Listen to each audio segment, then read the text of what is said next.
The movie begins in the year 2563, 300 years after Earth's colossal war with the United Republic of Mars known as the Fall. Amidst a sprawling scrapyard, Dr. Dyson Ito, a middle-aged man, is searching through debris when he stumbles upon the remnants of a cyborg girl. Remarkably, her head and core are still functional, and her human brain is alive. You're alive? Recognizing the rarity of this technology, Ito is intrigued. He transports her to his clinic, intent on restoring her to life. In his workshop, he and his assistant meticulously attach her head to a beautifully crafted body. The following day, the cyborg girl regains consciousness and is astonished by her new form. She marvels at her exquisitely designed, doll-like body and quickly masters control over it.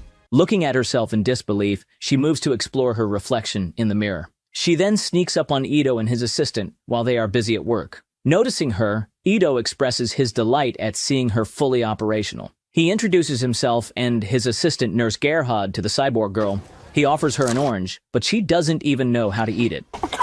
Taste receptors are working. You'll like this a whole lot better with the peel off. She inquires if they have any information about her past, as she has no memories of her previous life. Ito explains that they are just as in the dark, hoping that she might have some answers since her brain was intact. That's so good. To lift her spirits, Ito then takes her to explore the city. As they walk through the streets, the girl is captivated by the sight of a magnificent city floating in the sky. Yeah! What's that? Ito explains that this city is called Zalem, the last of the great sky cities to survive the war. What holds it up? Magic? Something stronger. Engineering. And the place they are in is known as Iron City. The cyborg girl asks Ito to give her a name. He names her Alita. Alita. I love it. Can we keep it? At least until I can remember my real name? As they continue exploring the city, Alita notices the multitude of languages spoken around her. Dr. Ito explains that people from all over the world have converged here after the war, all serving Zalem, a city that no one is allowed to visit, a rule strictly enforced. Suddenly, Alita's attention is captured by a screen broadcasting a brutal cyborg sport. Ito identifies it as motorball. That's so cool. And advises her not to get distracted by it. As they wander appreciating the city's rich cultural tapestry, Ito buys her some shawarma before excusing himself to attend to other matters. While enjoying her meal, Alita befriends a small dog, sharing her food with it. Just then, a wanted poster flutters toward her, announcing a bounty for the perpetrator of 6 women's murders. Her examination is cut short by the lumbering presence of a large robot known as a Centurion. Instinctively, Alita adopts a defensive stance. However, she is quickly pulled aside by a passing young man. Despite this, she deftly maneuvers under the robot, rescuing the dog from harm. The young man, impressed by her agility, takes a moment to realize she is a cyborg. It's really nice work. Did Doc Ito do it? He built all of me, except my core. As Dr. Ito returns, interrupting their interaction, the young man promises to meet Alita again and hastily departs. Curious, Alita asks about him, and Ito reveals his name is Hugo, cautioning her to be wary of trusting people too readily. Later that evening, somewhere in the city, a woman is about to enter her apartment when she is suddenly attacked by someone. At that exact moment, Alita wakes up to her scream. She pokes her head out of her bedroom and spots Ito sneaking back into the house, clutching a large suitcase with blood on his hand. The next day, Alita assists Dr. Ito and his assistant in repairing a man who complains that thugs ripped off his cyborg parts to sell on the black market for motorball players. Nurse Gerhard mentions that a woman was murdered last night near the same location. For now, I don't want you out after dark. Is that understood?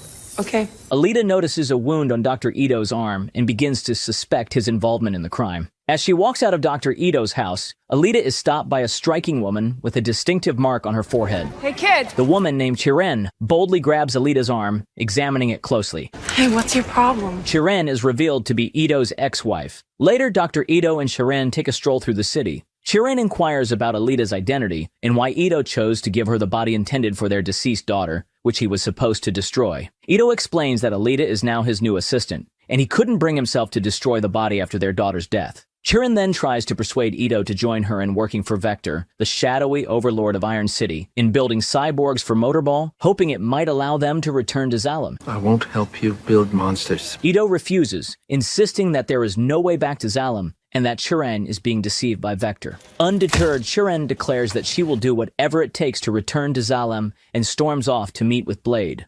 Oh, I'm sorry, to meet with Vector. It's Vector. Alita links up with Hugo and his friends and decides to join their informal motorball game. On her first attempt, she crashes into a signpost. You can let go of the remote now. Undeterred, she tries again, but gets smacked by one of Hugo's friends, Tanji, who mocks her angrily. Nice, Tanji, thanks. She's never played before. Alita doesn't let this slide. She jumps back into the game, targeting Tanji. When he tries to elbow her out again, she uses her fighting skills to knock him down and scores her first goal. Hugo teases Tanji for getting beaten by a newcomer. Your freak girlfriend's got some serious malfunction. And then walks up to Alita, offering her a ride home. He admits she definitely has some talent for motorball. On their way, Hugo tries to learn more about Alita. So you can't remember anything? I'm trying to. Family? Friends? Favorite food? Nothing. Well, maybe oranges, but that's just since yesterday. But I really don't understand why she would choose oranges when she has tried the best dish on earth, shawarma. They stop at a food shop where Hugo buys her some chocolate, and she instantly falls in love with the taste. That's so great. I have a favorite food now. Just then, a bounty hunter named Zapan walks by. Hugo reveals that Zapan is hunting his target, and Alita can't help but notice how cool Zapan's sword is. All guns are outlawed in Iron City, punishable by death. In the evening, Alita tries to sneak back home but isn't slick enough. Dr. Ito catches her and asks why she's coming back past her curfew. She explains she lost track of time. Dr. Ito warns her not to trust anyone too easily and offers her some food. You have any chocolate? The next day, Hugo takes Alita to his secret spot atop a high building, providing a clear view of Salem. He shares that it's his dream to go to Salem one day. He even claims that if he were as strong as Alita, he would climb the tube that transports cargo to Salem. Hugo informs Alita that she originates from Salem because everything in the scrapyard where Dr. Ito found her is dumped from there. Starting to feel like I wasn't very important. Just an insignificant girl thrown out with the rest of the garbage. Alita agrees but mentions she has no memories of Salem. Later that evening, Alita notices Dr. Ito sneaking out of the house. This time, she decides to follow him to discover what he is up to. From a distance, she watches as Dr. Ito tracks a girl. He opens his suitcase and begins to assemble a big-ass rocket hammer. Just as he is about to strike, Alita intervenes, mistakenly thinking he's the murderer the wanted poster mentioned. But it turns out to be an ambush by the cyborg criminals responsible for the recent murders. Looking for me? At this moment, Alita learns that Dr. Ito is a hunter-warrior, and he was trying to protect the girl. Dr. Ito urges Alita to hide while he confronts the cyborgs alone. He engages one of them, but is quickly overpowered. Surprisingly, the girl he tried to rescue is also a cyborg involved in criminal activities. Alita then jumps into the fray, displaying extraordinary martial skills and immediately eliminates one attacker. My God. She faces off against the cyborg woman. Despite being unarmed, Alita proves nearly invincible to her opponent due to her superior fighting skills and reflexes. However, a huge cyborg with a weird name, Grewishka, immobilizes Ito, forcing him to watch as his accomplice attempts to kill Alita. With precision and power that hint at a warrior past she cannot recall, Alita skillfully dominates the fight, eventually killing her opponent. Grewishka then joins the fight. Alita performs a somersault kick, during which she sees a flashback of herself fighting on the moon alongside warriors like her. Her teammate calls her 99. 99! On your left! She finishes the kick, chopping off his arm. Alita grabs Ito's rocket hammer and attacks the villain. Realizing he has no chance against this little girl, Grewishka vows to return for them both and escapes into the underground part of the city. Dr. Ito praises Alita's martial arts skills, and together they head to the Hunter Warriors headquarters to collect the bounty for the eliminated cyborg criminals. Afterward, Alita shares with Ito the brief flashback she experienced during the fight. Before the fall, there were police to stop criminals. Now the factory pays us to do the dirty work. Ito enters the headquarters, leaving Alita outside and hands over the heads of the dead cyborgs. Bounty for the cyborg Nisyana was 20,000 credits. Alita accuses Dr. Ito of withholding information about her past. In response, Ito takes her back to the lab and reveals that the body he gave her was originally intended for his deceased daughter, after whom he named her. Her name was Alita. Alita asks what happened to her. Dr. Ito recounts that a cyborg he had built for motorball came to his clinic one night, seeking drugs. And now we know what happened to Rico after Starship Troopers. During the encounter, the cyborg knocked Ito down, but his daughter couldn't get out of his way fast enough and was killed. Her mother, Shiren, couldn't cope with the loss and left Ito. This tragedy spurred Ito to become a hunter warrior. Although he hunted down and killed the murderer, it brought him no peace, so he continued his hunting career. Did you ever find peace? I found you. I'm not your daughter. I don't know what I am. I do. Dr. Ito then scans Alita and reveals that her heart is made from a technology lost over 300 years ago. Her heart, powered by an antimatter microreactor, is strong enough to power the entire Iron City for years. This is lost technology. Nobody's made this stuff since before the fall. Yeah, right. So I'm 300 years old. Sweetheart, you are. At Vector's place, he urges Chiren to create a cyborg that will become the motorball champion. Chiren promises to deliver the best, provided she gets the necessary equipment. After Vector leaves, Grewishka crashes through the window of Chiren's bedroom. He begs for help. Initially, Chiren is reluctant to help him, but upon learning that Alita is responsible for his condition, she changes her mind. Later that night, Alita reflects on her flashback. Pondering her past and guessing who she might have been, she begins training, inspired by Ito's words that she will remember everything one day. In Vector's lab, Chiren is working with Grewishka. Vector enters and suggests stripping him for parts. Chiren informs him that she found a wired chip in Grewishka's head and suspects someone in Zalem is controlling him. Vector is not surprised by this revelation. Chiren wants to remove the chip, but their conversation is interrupted by Nova, who connects to Grewishka. Nova? Who did this to Grewishka? Upon learning that Alita caused Grewishka's damage, Nova demands they upgrade Grewishka so he can kill Alita and retrieve her core. I don't understand how she could create such force with such a small body. It was not the power of the body that did this.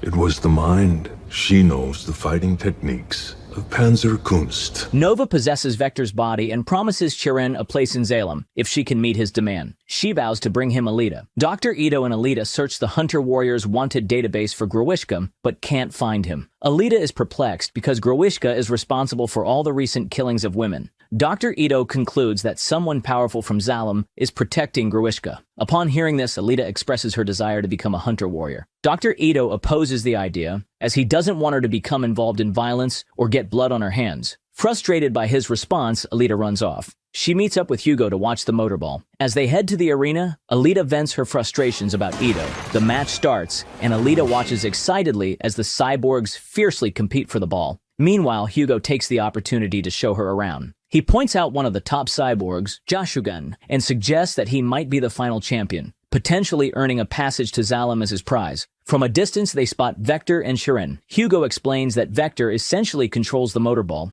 Back in the match, one of the cyborgs, Kanuba, uses his grind cutters to devastate his opponents and wins the match. Vector, however, is not pleased with the outcome. Chiren approaches him and insists that he find a way to acquire Kanuba's grind cutters, which she plans to use to upgrade Grewishka. Moments later, Hugo's friends rush over and inform him they need to leave. Before they depart, Hugo invites Alita to join him the next day on a trip outside the city, suggesting it might help her recover her memories. This evening, Kanuba is celebrating his victory with 3 girls when he is suddenly attacked by a group of masked assailants. They overpower him, load him into a truck, and sever his grind cutters. Vector arrives at the scene just as one of the masked men reveals himself to be Hugo. Vector commends him for his successful heist and pays him. He then orders the grind cutters be delivered to Chiren. Hugo hands his share of the payment to his friend Tanji, who questions when Hugo plans to tell Alita about his real job. Hugo dismissively shrugs off the question. After the group departs, Vector eliminates Kanuba.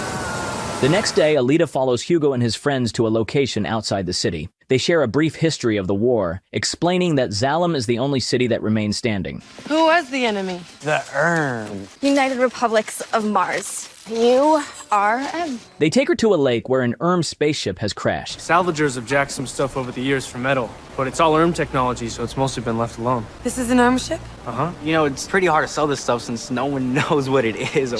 Alita points out the command deck of the ship, then dives into the lake and makes her way to the ship. The ship activates in response to Alita's presence. She navigates its corridors with ease, instinctively knowing where to go. Inside, Alita enters a command that deactivates the power shield, revealing a cyborg body. She retrieves the body and returns to her friends. Oh, this can't be good. Back in the city, Alita takes the body to Dr. Ito's lab and insists that he attach her to it. Dr. Ito refuses, explaining that the body is known as a berserker, highly advanced technology that is extremely powerful and potentially dangerous if not properly controlled. The instinctive fighting technique you use is Panzerkunst, a lost combat art for machine bodies. It was used by the berserkers. You are not just a warrior, Alita.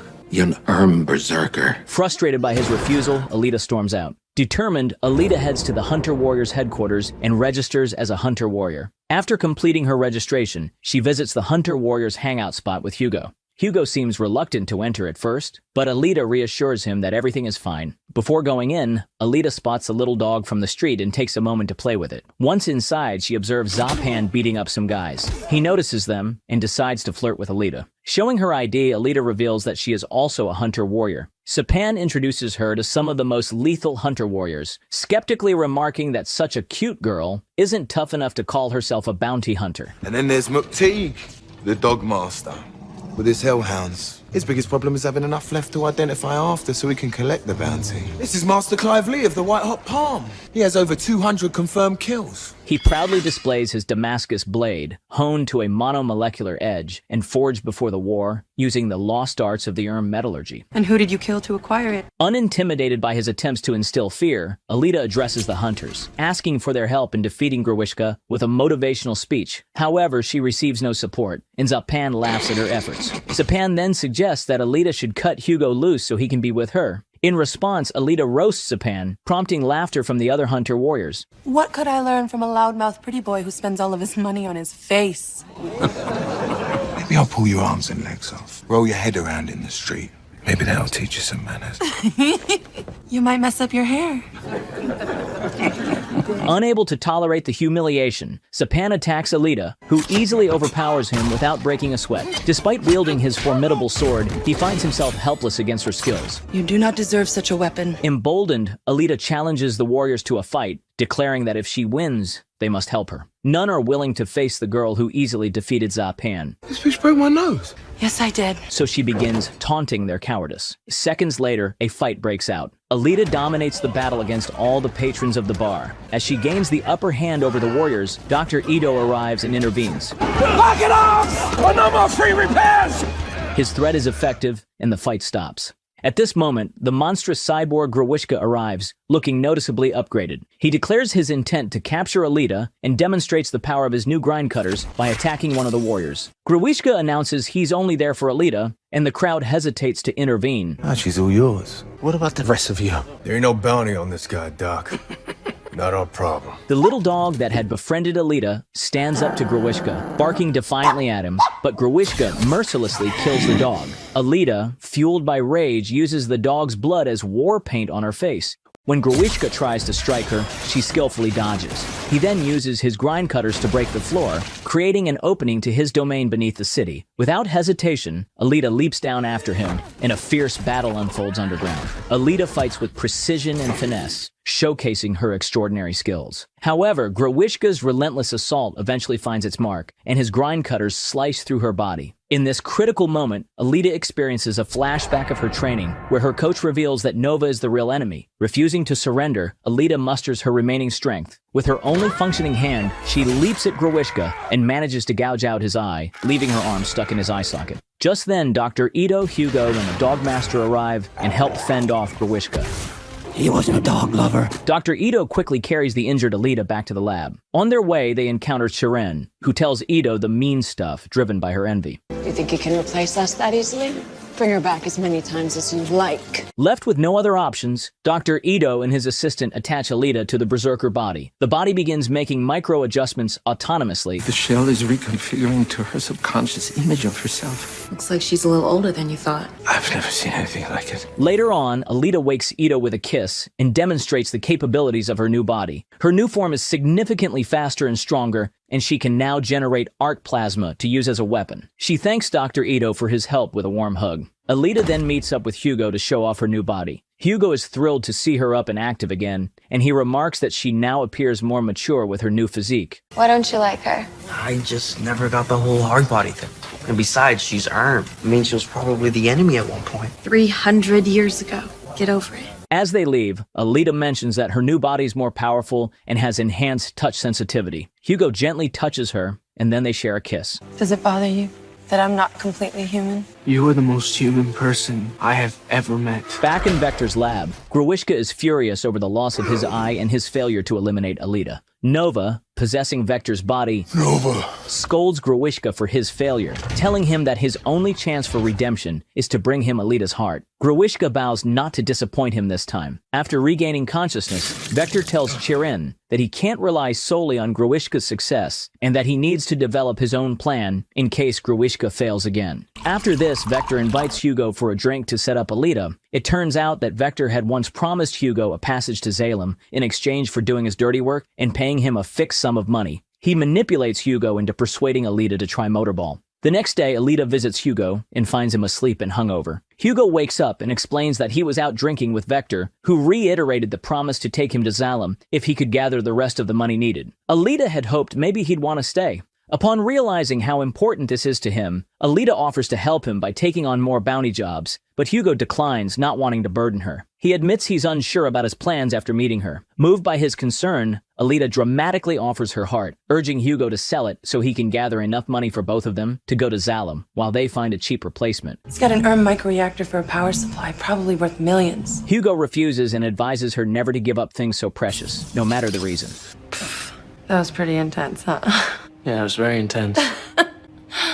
Sorry. Afterwards, they head out together. Hugo reveals another potential way to make money. Vector wants Alita to compete in motorball, and if she wins, they could advance to the senior league and make a substantial amount. Alita agrees, but only if Hugo will coach her. From a distance, Zapan observes the couple. He mutters to his friend, revealing that his plans for Alita will be worse than death. Determined to help Hugo, Alita enters the motorball tournament. Dr. Ito equips her with all the necessary gear. As he helps her suit up, Alita asks him if a human can love a cyborg. Why does this cyborg love a human? Dr. Ito assures her that it is indeed possible, but he also urges her to focus on the game and take care not to destroy her body, as he might not be able to repair this technology. After they part ways, she writes 99 on her suit, recalling the number from her memory. In another locker room, Vector gathers the cyborgs he has hired to compete against Alita. He promises a substantial sum of money to anyone who can eliminate her. Before the tournament begins, Alita calls Hugo to ask why he hasn't shown up yet. I'm doing this for us, remember? You can't miss it. He tells her he needs to handle something, but will be there soon. Meanwhile, Hugo meets Tanji, who is in the middle of stripping a cyborg for parts. Hugo calls him by his real name, which angers Tanji. Hugo declares his intention to quit their illicit activities, but Tanji reacts poorly, insulting Alita. Should've jacked that bitch when you had the chance.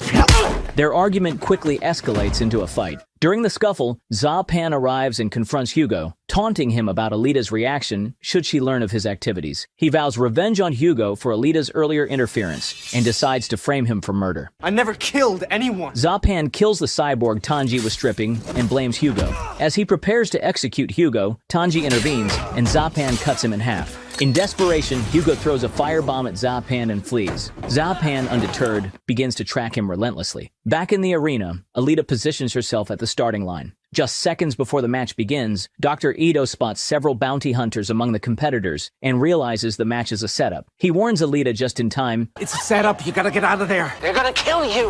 Which ones? All of them! But she decides to compete anyway. As the match kicks off, the cyborgs immediately target Alita. She skillfully takes them out one by one, displaying remarkable fighting skills. Amidst the chaos, the cyborgs also turn on each other, each vying to capture their prey. The commentator praises her, calling her an angel with a body built for battle. Number 99, Alita! Despite sustaining some damage, Alita remains undeterred. During the match, Hugo calls her in a panic. I've got a big problem.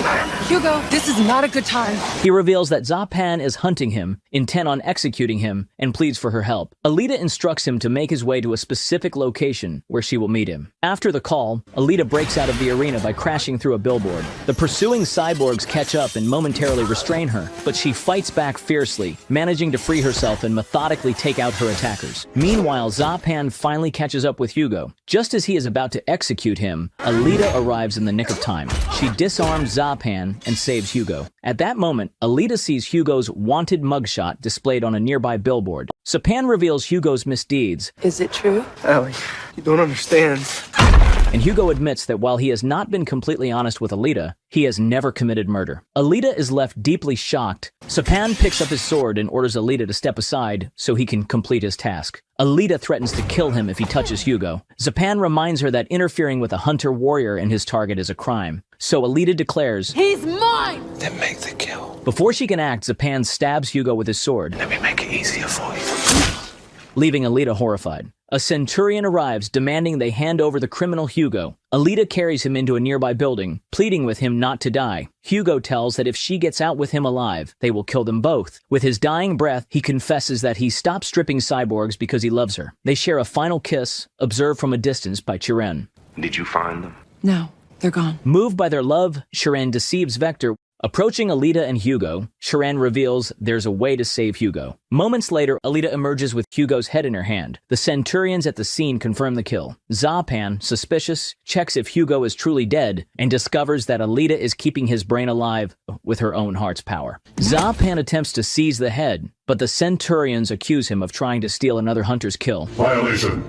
Hunter Warrior Zapan. Stealing another's bounty is against factory law and the Hunter's Code. Hearing this, Alita takes Zapan's sword, slashes half of his face with it, My face! My face! and leaves the scene. Back in Dr. Ito's lab, he manages to save Hugo, attaching him to a new cyborg body. He credits Chirin's perfect surgical technique for saving Hugo's life without causing brain damage. Dr. Ito tells Alita that no one can buy their way to Salem. It's just a ploy by Vector to deceive gullible youths. But how do you know that for sure? He reveals that the only way to reach Salem is to become the motorball champion, sharing that he was born there himself. He recounts that when their daughter was found to have genetic flaws, Nova presented them with a harsh choice: stay in Salem and have their daughter terminated, or be exiled from Salem. Choosing exile, they moved to Iron City, where Ito decided to remove his forehead mark to forget Salem. He adds that Iron City is monitored and controlled by Nova. Meanwhile, Vector confronts Chirin after learning that she helped Hugo and Alita. Chirin confesses that she couldn't proceed with their plan because she too is a mother. She informs Vector of her desire to quit. Vector asks if she still wants to go to Salem, but she asserts her disinterest. As Chirin walks away, she is confronted by Grewishka. Alita, overwhelmed by guilt for everything that has happened, is reassured by Dr. Ito, who insists it's not her fault and urges her not to blame herself for who she is. He emphasizes that only she can stop Vector. In a moment of acceptance, she calls him father for the first time. Thank you, Father. And leaves. Alita heads to Vector's factory. As she enters the building, several Centurions block her path. Generating arc plasma, she powers her sword and swiftly destroys all the Centurions. Violation. Violation. Violate bargaining. She breaks into Vector's office through the ceiling and confronts him for lying to Hugo about sending him to Salem. Vector opens a case revealing various body parts of Chirin. Nova demands body parts for his experiments, especially the brains of people he admires. And that is the only way anyone ever gets to Zama. At that moment, Grewishka appears and strikes Alita with his grind cutter. This attack triggers a flashback for Alita, taking her back to the war with Salem. She sees her colleagues annihilated by a defense ring on the transport tube. Her commander urges her to complete the mission and destroy Salem. Snapping back to reality, Alita rises to her feet as her body repairs itself. She declares that she knows her real enemy and that Grewishka is merely a puppet. And I'm just an insignificant girl. When Grewishka launches his grind cutters at her again, she effortlessly slices them in half with her blade. In a split second, she bisects Grewishka, ending the threat without any apparent effort. After defeating Grewishka, Alita demands that Nova speak to her through Vector's body. Speak!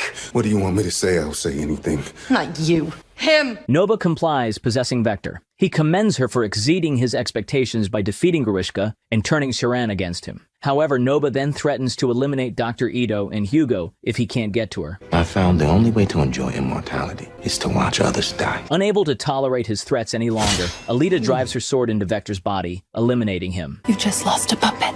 That looks fatal. No matter.